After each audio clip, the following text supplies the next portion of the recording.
There's uproar because all the Chinese community in Sheffield are now walking around with face masks on. Nice. Well, morning, everyone. With that, we are Signal Centre. It's the 29th of January. Joe Neighbour, Steve O'Hare, and Ian Coleman. Good morning, guys. Good morning. You all well?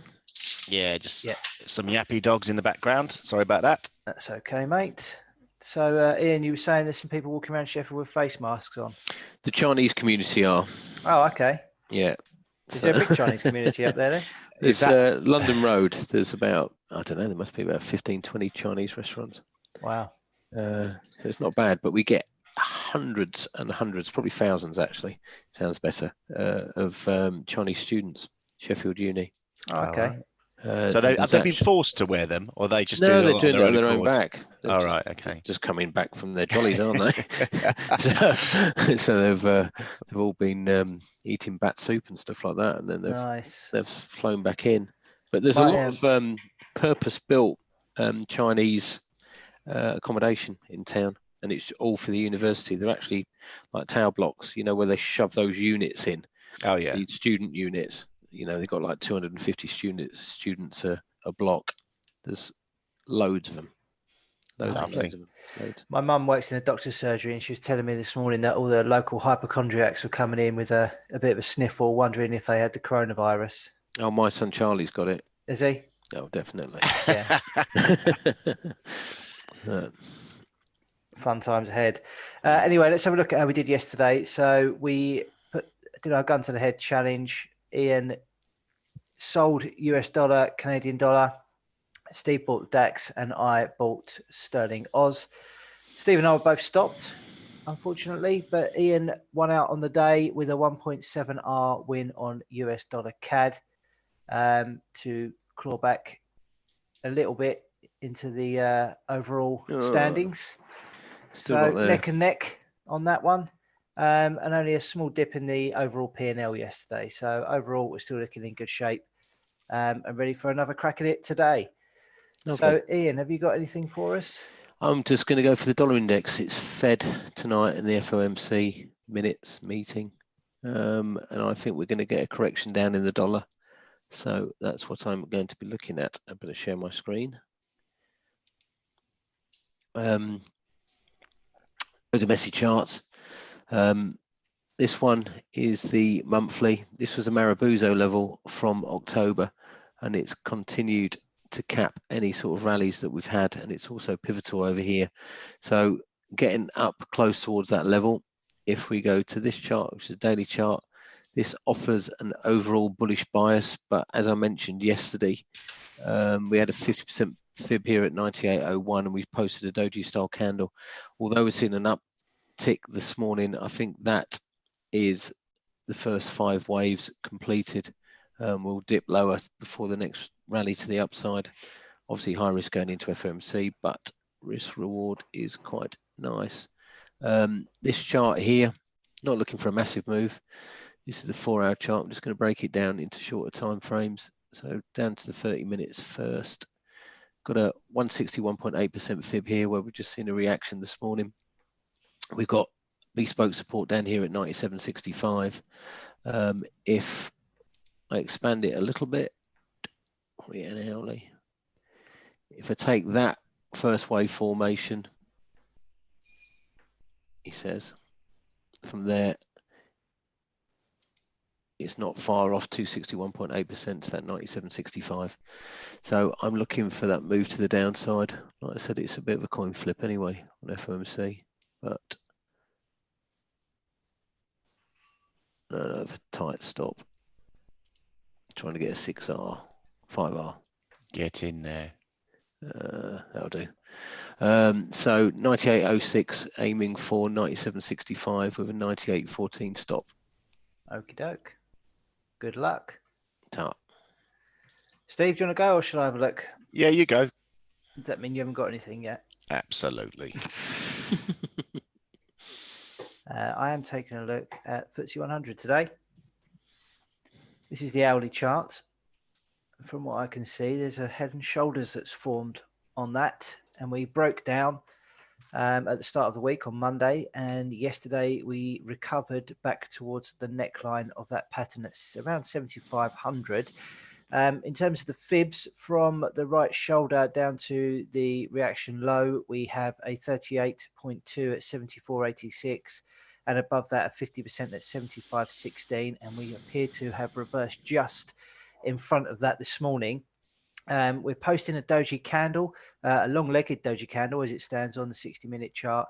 Obviously, that hasn't yet completed. We've got another 12 minutes of trading until we can officially confirm that that is a long-legged doji candle, but it's looking pretty good at the minute. Yep. So I'm going to sell there at the neckline of that head and shoulders pattern. And I'm going to be targeting a move down to the measured move of the head and shoulders pattern, which comes in at 73.12. And I'm going to place a stop just above today's highs at 75.30. I think Whopper. Probably a bit safer up there at 75.65, but because I'm looking to be a hero with it, I'm going to put it there at 75.30, which is a 6.3 R win if it plays out. Lovely. See how it goes. I like that. Higher sterling dollar, lower FTSE. What are you looking at, Stevie? Again, really not got anything Do you want me to give you interesting. one? I've sort of like, No steady. Bitcoin madness. Look at, it's a bit early for that. Euro, I'm more of an Euro evening sterling. person. No, I was. I sort of agree. I think that we've got a bit of a bounce going on in stocks, so I think there's good value selling into them. I don't think this virus has gone away and is going to sort of impact again. I see British. Sorry. What am I looking at? I'm looking IAG is what you want if you're looking at British Airways. No. What am I looking at here? What's BA, BA? Boeing. Boeing. That's it. That's what I'm looking at. I mentioned this the other day. It's sort of this. If we look on the monthly chart, got this head and shoulders formation. The targeted move is down to 200. They're reporting today. They're so reporting today. Massive move on that. They're reporting today. So I'm sort of thinking we might get a little bit of. They're reporting today, but obviously someone already knows, don't they? Call me skeptical or whatever you want to call me, but I think we've had this correction. I think we're going to get the sell-off today when the news comes out of how disastrous everything is. So sorry, Boeing, your history. I'm going to make it a quite a decent risk reward as well. 45 to 1. Can I go 45 to no? The stop for some reason has moved. Let me trying to find out what time it is, because if the earnings are after hours, then it's going to not have much impact. Yeah, but you got to let because it's a stock. It's got to give me a little bit more room than 9 o'clock, surely. No, I can't bend the rules for you, mate. Really? Cool. I'm gonna have to check all your levels now. Go back historically. Let's get it on. Okay, it's at 10:30 Eastern time, so it's pre-market. Is it? No, it'd be during market. You know what? I'm just going to go for it, son. There we go. There is my level. Sell at 317, stop at 319, target 305. Actually, you know what? Cancel the target. I'm going to go for 285 because that's the that is the 10% move on earnings. You know, you can't rule it out. That could happen. I think maybe that's the way to go from now on, looking at US earnings. Yeah. Get some huge moves. But we will be taking gaps into consideration if... Yeah, so petty, you lot. I can't even see... 5R loss because it's just gapped straight through you. They are 16. Boom. Okay, nice work. I'm short now. Can I say I'm short now? I'm not. I've got to wait till the market opens, yeah? I think you can get stocks on pre-market. There you on go. IG. Yeah. Little plug there for IG. Go on, IG. Follow our link if you're interested. Yeah, that's me. That's me done. Okay, good luck, good mate. night. Take over everyone in one fell swoop. Don't trade this trade. It's not you can trade it on IG. Yeah. Disclaimer, don't trade the trade. It's not going to work. Well, disclaimer, earnings due out today, so be careful. Disclaimer, don't trade. News-wise this morning, so BA British Airways, not Boeing, have stopped flights from mainland China. So they're obviously taking it quite seriously. That was despite some news. I also heard this morning that Australia think they may have been able to recreate the virus and therefore come up with some sort of vaccination. I don't know how long that would take to get into production. That's interesting. Clearly, there was some hopes yesterday that the containment efforts would have some success, which is why we saw a bounce back in equities, particularly, and in oil as well. US data-wise, durable goods orders increased 2.4% for December, following a revised 3.1% decline for the previous month. Elsewhere, the Richmond Fed Manufacturing Index strengthened to 20 from -5 in the previous month. And employment indices remained strong. So mixed data there, but overall, obviously all eyes on the Fed today. They're widely expected to keep interest rates at 1.75%. So I don't think there's anything to be concerned about there in terms of surprises. No, I get a surprise in the statement, but yeah, there's some speculation that there would be a more optimistic tone, and the statement could be offset by references to the coronavirus. In the UK, ahead of the Bank of England tomorrow, I've seen that there is now an above 50% chance that we're going to see a rate cut. Go on, son. Excellent. So good news for my savings. That would be good news. What's bad news for savings? If you haven't got any savings, I suppose it's good. Exactly. You know where I'm coming from, Joe. I did, yeah.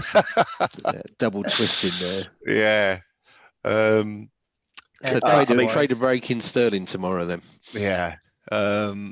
Crude inventories at 330 as well. Yeah, that's exactly what I was going to say. Crude inventory. So a little bit of volatility there. Seen a good sell-off on the back of the virus over the last week or so. Copper's sold off because China's one of the biggest consumers of copper, and that's sold off, and it hasn't bounced. Oh. Along with everything else. So what's going to go on there? Who knows? Factories are closed. Everyone's staying at home. China's ground to a halt. So another week or so of that at some point. Yeah, another week or so of that, and could really come under pressure. Yeah. Did you see some well-known investor yesterday? It was on Twitter. See if I can find him very quickly. Saying that he believed that stocks were going to come down 40% very quickly. Yeah, there's been a couple have mentioned it recently. Supposedly he's a guy that doesn't say a lot, if you know what I mean. I mean, these guys periodically have a go, don't they? At saying, "Oh, this happened, that happened," and then all of a sudden they'll be the guy that called the crash. There's a lot of those people over like I say, if he doesn't do it regularly, then it's maybe something to. When he does do it, he has a tendency to get it right. That's what I'm trying to say. But not Ray Dalio, is it? No. Good book that though. Steve O'Hare. Very good book, Ray Dalio. Just going to chuck in another free idea for the guys watching. Looking at Euro Sterling, we talked about yesterday that Head and Shoulders bottom, coming back for a retest of the neckline there in a 50% fib level, 84.43. Okay. 84.78 is bespoke resistance. Sterling.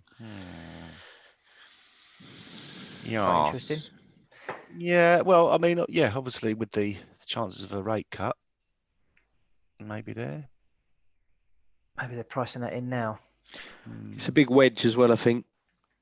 A downward wedge on a higher time frame. This? Higher. Yeah, no, that'll do. You take, obviously, the highs there.